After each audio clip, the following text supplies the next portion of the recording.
현재의 정치사에 간혹 가다가 인용되는 난이 십상시의 난입니다. 십상시의 난. 십상시의 난은 후한 189년 9월 22일 십상시에 의해 발생하여 무려 2,000명에 달하는 환관과 사람들이 죽은 사건으로 동탁이 이 사건을 이용해 권력을 잡았으며 권력을 휘두르던 대장군 하진이 죽었습니다. 십상시의 난이란 환관과 청류당의 충돌인 당고의 화가 다시 재현된 것으로 권력의 정점인 황제 한 사람에게 권력이 집중되어 있으니 그 중심점을 잡고 흔드는 세력들에 의해 국가의 전망이 흔들렸던 것입니다. 이 충돌로 인하여 삼국지의 폐로나 동탁이 움직일 수 있는 명분을 만들어 주었던 것입니다. 치화로 아래에서 조충, 정광, 하운, 곽승 등이 베이고 군사들은 십상시의 가족들을 모두 죽였으며 환관들도 모두 살해되었는데 이때 수염없는 사람들도 환관으로 오인되어 살해당했다고 합니다. 하진의 동생 하묘도 난입해 십상시 중 한 명이던 조충을 죽였으나 오강에게 가담자로 오해받아 살해당했고 하진을 살해했던 상방강 거목을 포함해 2,000명에 달하는 사람들이 궁에서 살해되어 십상시의 난이라 불리게 되었습니다. 십상시들이 죽은 취하류에 대해 소개하려 했으나 역시나 낙양과 관련된 거의 모든 자료는 신증동국여지순랑과 백과사전에서 삭제시켜버린 것이었습니다. 물론 위키백과에도 별도의 설명이 없습니다. 그러나 아리아넥스가 누구입니까? 치화루를 베트남에서 찾았습니다. 인용합니다. 한사군의 고조선 멸망을 설명하면서 한사군의 고조선 멸망과 한사군의 남월 멸망은 동일한 역사로 천하의 중심에 있었던 월나라의 역사를 현재의 베트남에 삽입해 놓았다고 했습니다. 대월 사기전서의 하노이의 명칭은 대라성인데 이를 황룡성이라고 합니다. 신증동국여지순람에서 황룡성을 안시성이라고 했습니다. 안주에 있었던 성이 안시성으로 그러면 월나라가 이곳에 있었던 것입니다. 평안도 안주의 성 안에 천황님에 계셨던 천황사가 있었다고 했습니다. 십상시의 난의 무대는 낙양입니다. 그런데 대월사기전서에 십상시의 난 때 십상시들을 죽인 치화루가 베트남 역사에 등장했습니다. 바로 궁녀가 거주했다는 치화전입니다. 신증동국여지순람에서 화와 화는 동일한 지명이라고 했습니다. 동영상 제144회를 참조 바랍니다. 참으로 기가 막힙니다. 황룡성인 안시성이 낙양에 있었습니다. 상기 대월사기 전서의 내용을 정독하세요. 조선의 집현전이 여기에 있었다고 합니다. 천자인 황제를 용이라고 부르지는 않습니다. 바로 천황이신 부처님을 용이라고 불렀던 것으로 용안전이란 용 땅에 있었던 정각으로 상기 안시성 안에 천황님이 계셨던 천황사가 있었다고 했습니다. 남문을 대흥문이라고 합니다. 대흥이란 개성에 있었던 성으로 수나라의 수도였다고 했습니다. 그러면 수나라의 수도 대흥성이 안시성의 남문이었던 것입니다. 아리아네스가 수당편에서 수나라의 수도가 안시성이라고 했습니다. 이를 입증한 것입니다. 엉뚱하게도 베트남의 역사에서 어마어마합니다. 상기의 내용으로 개성과 안시성을 채워 넣으시면 되겠습니다. 개성과 안시성, 천황님이 계셨던 용성이 낙양에 있었다니 물론 역사 속의 낙양입니다. 동탁의 등장. 난의 가장 중요한 핵심은 권력의 정점인 황제의 신변을 확보하는 것이 관건으로 결국 동탁이 주인공이 된 것으로 환관인 십상시들을 제거시키는 과정에서 오히려 군벌인 동탁을 끌어들이는 실수를 범하고 말았던 것입니다. 황제가 피신한 북망산의 지명을 살펴봅시다. 평안도 평양의 신증을 인용합니다. 북망일사 소산에 있다고 했습니다. 북망산과 북망일사는 동일한 장소로 소산에 있다고 했습니다. 경상도 김해의 고적을 인용합니다. 허황우가 자신의 고향에서 가지고 온 석탑이 바사석탑입니다. 그런데 신증동국여지순람에서는 허황우의 고향 바사가 여주 근처에 있었다고 합니다. 바사성 서북쪽으로 40리 되는 소산 인강에 있다고 했습니다. 여주에 용문산이 있었고 근처에 소산이 위치되어 있었습니다. 인강이란 김해의 지명이 임해로 김해의 지명이었습니다. 북망산인 소산이 있었던 곳은 천부가 있었던 김해로 낙양에서 천하의 중심 천부가 있었던 진산을 바라보는 것을 북망이라 쳤던 것입니다. 우리의 정신적인 고향이었던 곳으로 죽은 사람의 꽃상여 나갈 때의 구절이 북망산천입니다. 아마도 천부가 있었던 곳이 우리의 정신적인 믿음이었습니다. 정원과 여포. 낙양으로 입성한 동탁은 강력한 군사력을 바탕으로 병권을 장악하고 막강한 권세를 휘두르기 시작했는데 그 첫 번째 조치가 황제의 소재를 폐하고 진류왕 유협을 황제로 등극시키는 것이었다. 동탁은 잔치를 핑계로 문무백관을 모두 한자리에 모은 후에 자신의 뜻을 피력하기에 이른다. 황제란 만백성의 어버이며 우상이기도 하다. 그러한 관계로 어버이는 만인의 표상이 되어야 하는데 현재의 황제는 힘이 나약하시오. 내가 판단하기에 진류왕 유업이 만백성의 어버이인 황제의 표상이오라는 외침에 좌중은 흥분의 도가니에 빠졌다. 이때 병주 자사인 정원이 등장해서 내 놈이 무엇이기에 황제를 바꾼다는 말을 감히 입에 담는 것인가 하며 무력 충돌이 벌어지기 일보 직전이었으나 동탁이 정원의 뒤에 버티고 있는 용맹스러운 군인의 위험에 뒤로 물러서며 동탁의 사위 이유가 간신히 말렸던 것으로 그 장수가 정원의 수양 아들인 여포였던 것이다. 정원의 정씨는 주나라의 제후로 제나라가 있었는데 제나라의 초대 제후가 태공이고 그 아들인 급이 제2대 제후가 되었다. 그의 시호가 정공인데 그 지손이 시호인 정을 성으로 삼았다. 현재 중국에서는 정씨를 제양당 정씨라 칭한다. 제양당이란 제후국 제나라의 지명입니다. 정원은 병주 자사였고 여포도 병주 오원군 구원현 사람이라고 합니다. 진류왕 유업의 진류와 병주, 여포의 고향 오원의 지명을 살펴보겠습니다. 진류, 제천제양이 바로 제후국 제나라이며 제주입니다. 진류가 있었던 개봉의 지명을 살펴보겠습니다. 개봉의 성을 쌓은 정나라의 장공이란 장땅을 봉지로 가지고 있었던 제후로 강원도 영월의 능침을 인용합니다. 강원도 영월이 장땅으로 이곳의 누정을 인용합니다. 금강정, 금강장의 언덕 절벽 위에 있다고 했습니다. 신시개천의 무대 축에 흘렀던 강이 금강으로 영월이 촉에 있었던 것입니다. 병주, 진과 진은 서로 통하는 동일한 지명으로 진양과 진주는 동일한 지명을 다르게 표시하는 방식입니다. 동파 소식에 능어들게 해서 진, 한, 수당의 궁궐들이 진주에 있었다고 했습니다. 왕부의 중심 지역이었습니다. 오원, 황해도 연안의 군명이 여포의 고향 오원으로 연안의 군명을 분석해 봅시다. 양원, 황해도 연안과 경기도 양천은 양원의 군명이 중복되고 제양과 제안은 동일한 지명을 다르게 표시하는 방식으로 경기도 양천의 군명 파릉이란 천부가 있었던 파촉의 파지역이었습니다. 온주, 황해도 연안의 군명 온주와 충청도 온양은 동일한 지명을 다르게 표시하는 전형적인 방식으로 온양의 군명 탕정이란 이것이 제후국 상나라의 탕왕이 황제국 하나라를 멸하고 황제국 상나라의 수도를 건국한 곳이라는 뜻으로 여포가 이곳 출신이었던 것입니다.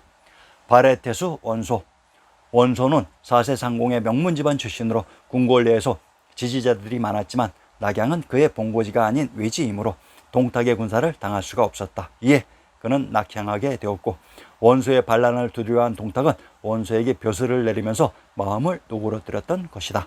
대조영이 대진국 발해를 건국하기 이전에도 발해라는 지명이 있었습니다. 삼국지의 원소가 받은 봉지 발해에 대조영이 국가를 건국했던 것입니다. 이곳 발해는 박해로 부도인 박토였습니다.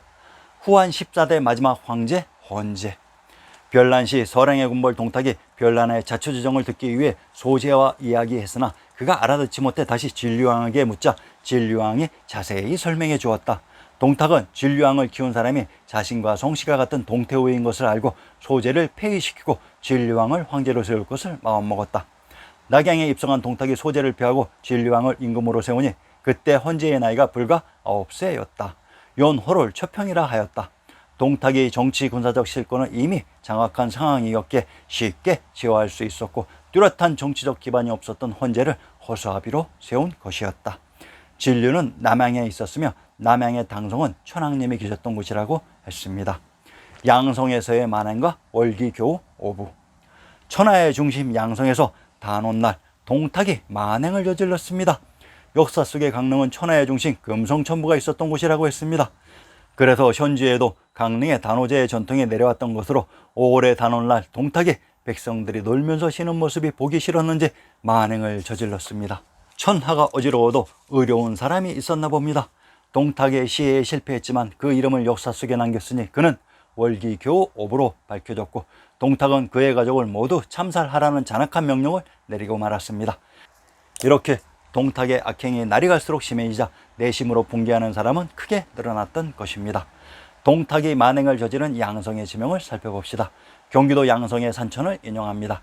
천덕산, 현서쪽 1위 지점에 있는데 진산이다 라고 했습니다. 황해도 황주의 군명을 천덕이라고 합니다. 양성의 진산 천덕산은 또한 황해도 황주의 군명으로 이곳 황주는 신시개천의 무대 고고죽국이 있었던 제왕의 도시 대령이기도 합니다. 경기도 양성의 제용을 인용합니다. 경기도 양성을 또한 천황님이 계셨던 용성의 근처라고 합니다. 동탁이 천하의 중심 천황님과 천부가 있었던 곳에서 만행을 저질렀던 것입니다. 왕윤의 고사계획. 양성에서의 동탁의 만행에 있은 다음부터 각 지역의 제후들과 바레테스 원소는 동탁과 싸울 기회를 노리고 있었다. 이들 지방의 제후들에게는 낙양에서 이들을 이끌어줄 인물이 필요했는데 그 주인공이 바로 사도 왕윤이었다.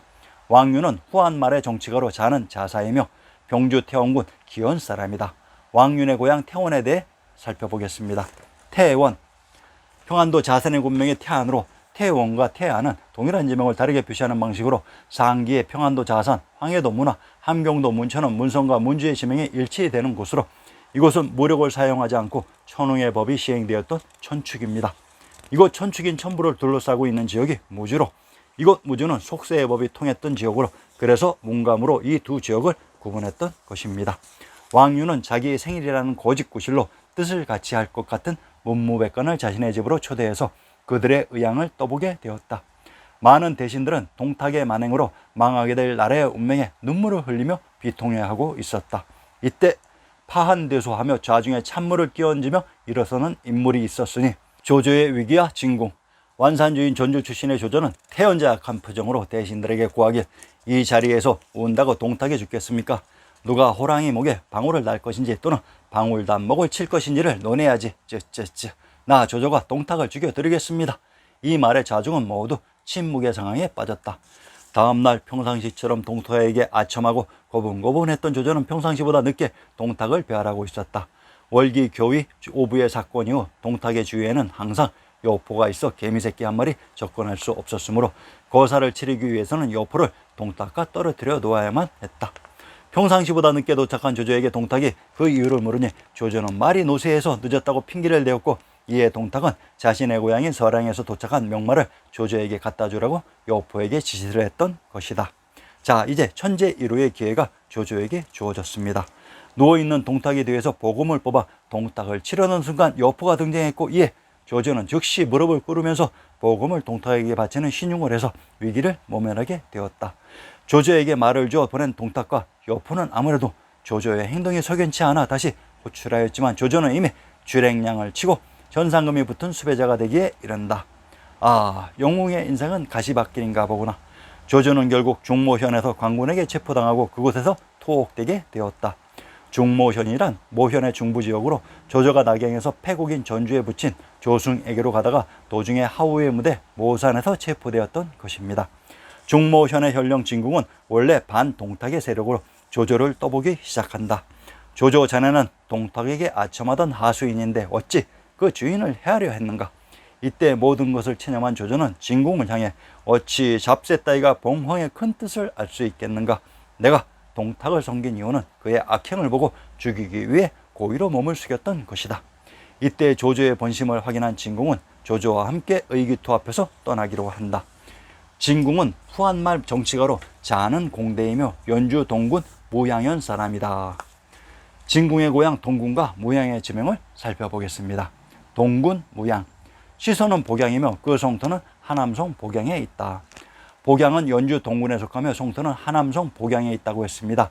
복양이 하남성에 있다고 했으니 그러면 하남의 정체를 먼저 밝혀보겠습니다. 경상도 하동의 군명이 하남으로 군명 청하란 청주에 있는 하천이며 평안도 개천의 군명 조양은 왕씨가 탄생한 영주라고 했습니다. 그런데 왕건의 상계에서 영주를 무천이라고 했습니다. 무주와 무양은 동일한 지명으로 무주에 있는 하천이 무천으로 왜 중국 역사라고 하는 삼국지와 한국의 지리지 신증 동국 여지 순남이 이렇듯 일치하고 있는 것일까요? 동구는 또한 동양, 동주, 동원과 동일한 지명을 다르게 표시하는 방식입니다. 상기의 지명들에서 동과 철은 같은 지명으로 철성이란 천부가 있었던 화성부의 철옹성이라고 했습니다.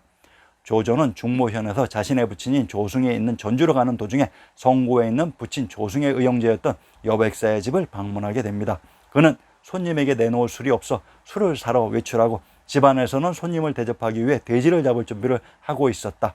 그러나 조조는 칼 가는 소리를 듣자 지명수배자인 자신을 죽이려고 하는 것으로 의심하여 여백사의 전 가족을 몰살하고 만다. 또한 마침 술을 구해 돌아오는 여백사마저 죽여버렸다고 합니다. 이 일로 조조는 진군과 결별을 했다고 했는데 조조가 전주에 돌아왔을 때 부친인 조승으로부터 자신의 의형제인 여백사를 죽인 것에 대한 아무런 질책과 얘기 자체가 없었던 것으로 미루어 조조를 폄하하기 위해 역사를 조작해서 이입했던 것입니다. 아무튼 시대의 영웅 조조가 진공의 도움으로 목숨을 구했던 것입니다.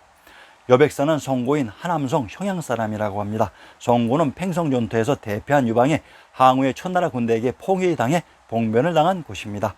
형양은 또한 형주의 고향이라고 했습니다. 고구려의 안시성이 역사 속 낙양에 있었고 이곳 안시성이 수나라의 수도인 대흥성이라는 사실 꼭 명심하시기 바랍니다. 수나라의 고구려 침공 시 수나라는 단 한 번도 안시성을 공격한 적이 없었습니다. 이제 그 이유를 확인한 것입니다. 다음 회에서는 반동탁연합군과 영웅 간호의 활약을 밝혀드리겠습니다. 많은 관심과 구독 부탁드립니다. 감사합니다.